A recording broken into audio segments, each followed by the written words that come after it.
AI가 인간의 지능을 넘어설 수 있다는 이야기가 더 이상 공상과학이 아니다. 그 순간이 온다면 문제는 기술이 아니다.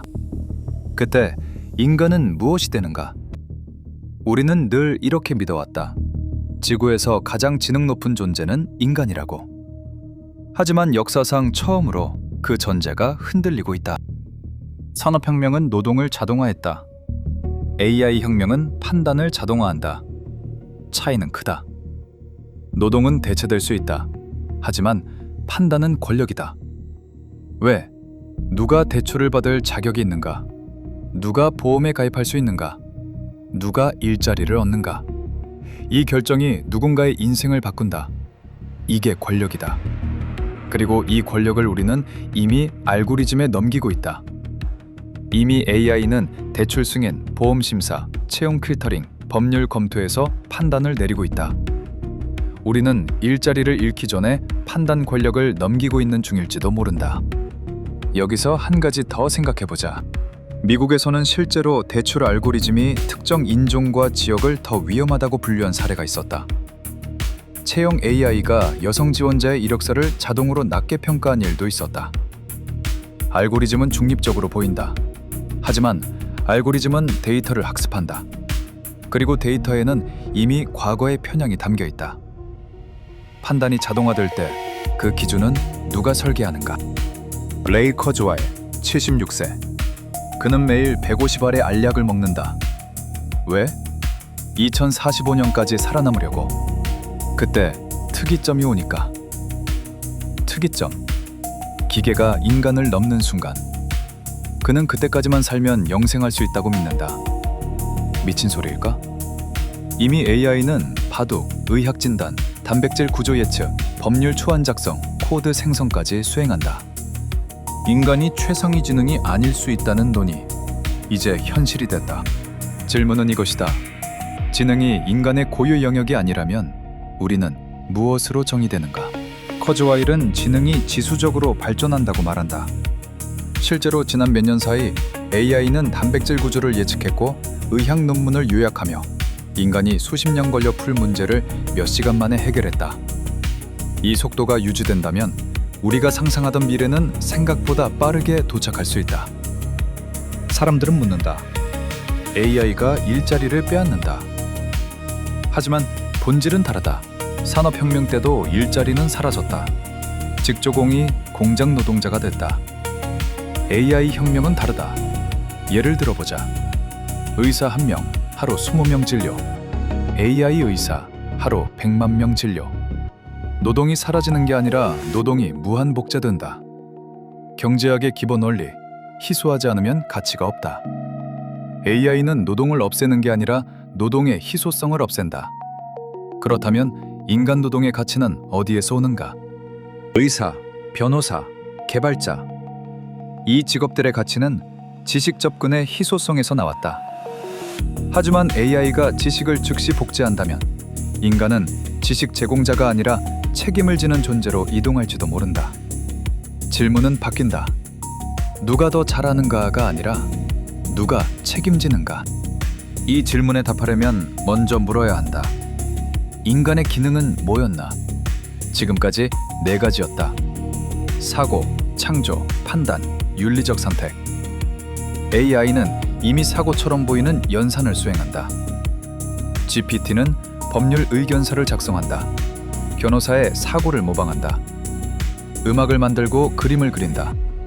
미드저니가 그린 그림이 인간 예술가상을 받았다. 이건 창조인가 아닌가? 판단도 수행한다. 당신의 신용 점수는 알고리즘이 계산한다.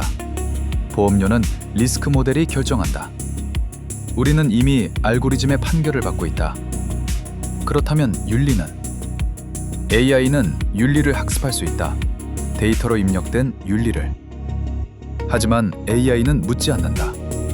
이게 옳은가? AI는 최적화한다. 주어진 목표를. 그렇다면 남는 것은 무엇인가? 의미다. AI는 의미를 만들 수 없다. AI는 최적화를 수행한다. 목표가 주어지면 가장 빠른 경로를 계산한다. 하지만 목표 자체를 설정하는 일은 여전히 인간의 몫이다. 의미는 효율의 문제가 아니다. 의미는 선택의 문제다. 아니, 그 전에 노동 가치가 사라진 세상에서 인간을 구분하는 건 뭘까? 한 가지 답이 있다. 시간. AI와 생명공학이 결합하면 수명 연장은 가속될 가능성이 있다. 하지만 이 기술이 소수에게만 열린다면? 어떤 이는 150년을 살고 어떤 이는 여전히 80세에 죽는다. 우리는 늘 죽음은 평등하다고 말해왔다. 하지만 죽음조차 기술에 의해 조절될 수 있다면 평등은 유지될 수 있을까? 노동 가치가 사라진 세상에서 시간이 새로운 권력이 된다.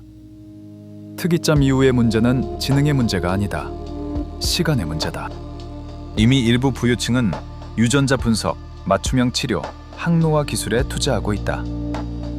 만약 수명 연장이 보험 상품처럼 판매된다면 가장 부유한 사람은 더 오래 살고 더 많은 기회를 갖는다.